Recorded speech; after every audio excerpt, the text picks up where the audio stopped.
reporting for duty. About time. Our client has been going out of his mind waiting for you. Do you have the papers? Yes. Good. I'll call him now. How should I address him? It's classified, so you don't call him anything. Agent 47 has been elegantly eliminating targets since his debut in the year 2000, but the series underwent a soft reboot in 2016, putting a greater emphasis on improvised, open-ended murder. Now, Hitman 3 aims to conclude the trilogy while making it easier than ever for newcomers to step into the shoes of one of the world's deadliest assassins. Oh my god! Jesus, have you been robbed or something? Where the fuck are you... Picking up shortly after Hitman 2, Agent 47 and Lucas Gray begin their hunt for the remaining leaders of Providence, a shadowy organization pulling the strings of world affairs. 47's handler, Diana Burnwood, finds herself questioning her loyalties, and the events that follow reveal insight into 47's past, as well as his long-standing relationship with Diana. Good luck, 47. Cutscenes and mission briefings add context to each of your assignments, many of which have subtle ties to previous locations and characters that help add weight to 47's past jobs. Mission stories return, allowing you to find creative ways to kill each mark, and they remain an ideal way to uncover even more hidden details about the world of assassination. They frequently lead to supporting characters that flesh out the main narrative and allow 47 to get comically close to his targets. The balance between the dark, serious tone of the story is skillfully blended with potential shenanigans from absurd costumes and weapons if you choose to embrace that side of Hitman. Welcome to Dubai, 47. One of the most important elements of any Hitman game is the locations. 6 richly detailed stages offer unique ways to hunt and eliminate targets. The grand opening of the tallest building in Dubai offers breathtaking views whether you're inside or out. Thornbridge Manor in Dartmoor is sure to be a fan favorite, which sees 47 infiltrate the grounds as a private investigator to solve a murder case.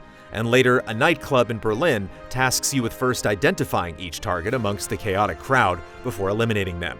Each mission feels dramatically different from the rest, and that's before you factor in how differently they all feel in subsequent playthroughs, with different starting points, weapons, and approaches. Looks like you have a very unhealthy relationship with that corpse.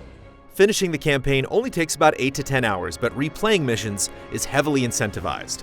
There are always so many variables at play that even when you think you have a solid plan, you may find yourself getting distracted or led into an entirely different scenario. Overhearing conversations, following seemingly unimportant NPCs, getting spotted by a guard, or discovering hidden pathways can lead to a number of unexpected situations, and how you choose to act in the moment will decide how professional you truly are.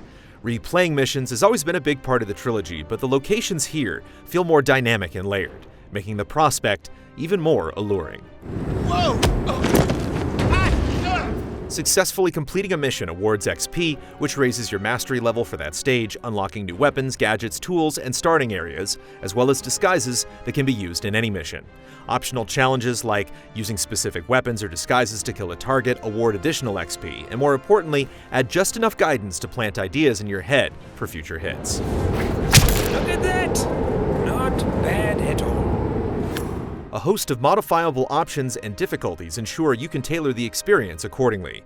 3 difficulty levels affect the aggressiveness of AI, how many guards and cameras there are, and most importantly, they limit the number of times you can save, further encouraging adaptability. There's a stellar balance between being able to manipulate guards and having them act in a believable manner that makes each successful hit immensely satisfying. Right, that's it. Keep moving, please. Mechanically, Hitman 3 is similar to the previous 2 games. Blending in with a wide assortment of disguises remains the most efficient way to get close to a target, while a vast arsenal of lethal and non-lethal weapons can be procured on site. 47's heightened instincts allow him to highlight objects of interest, while stashing bodies in containers keeps the trail cold. If things get out of control, you can switch to firearms and lay waste to the opposition, but it will reflect poorly on the mission score. You also carry a camera now, which can be used to discover sensitive information about each location. Additionally, some objects in the environment can be hacked, like giant windows and computers, and information can be sent back to your handlers for more context or extra objectives. Hidden permanent shortcuts can also be unlocked to allow easier access when returning to previously completed locations. Hitman 3 doesn't reinvent the established formula, and while the few additions are meaningful, it would have been nice to see a few more notable updates to 47's capabilities, arsenal, or game modes.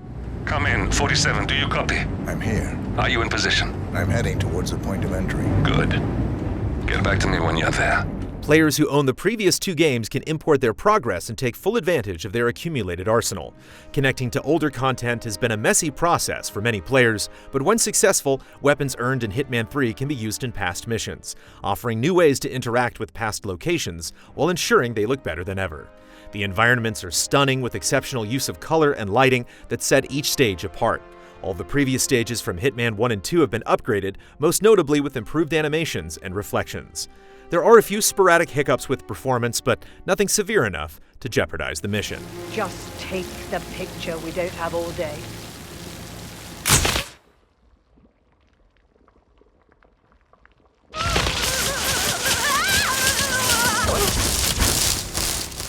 In terms of diversions, Ghost Mode has been removed entirely, while Sniper Assassin is now only single player.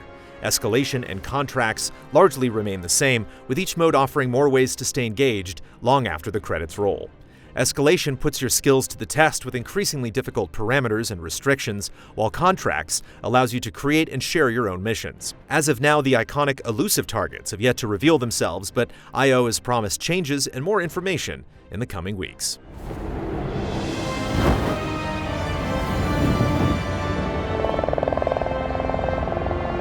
Hitman 3 is an excellent end to the World of Assassination trilogy. Each mission feels dramatically different with exceptional level design that provides countless mysteries to uncover and options to play with. The story comes to a gratifying conclusion, but even if you're new to 47's world of slick kills and dark comedy, there has never been a more appropriate time to take aim. A drink. Good idea. I think I'll join you. Now, as I was saying,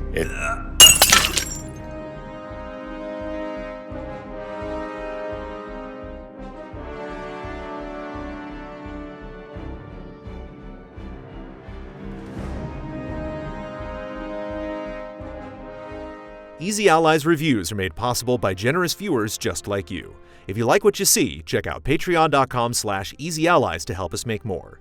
For just $1 a month, you can gain access to weekly updates, spoiler discussions, and exclusive shows.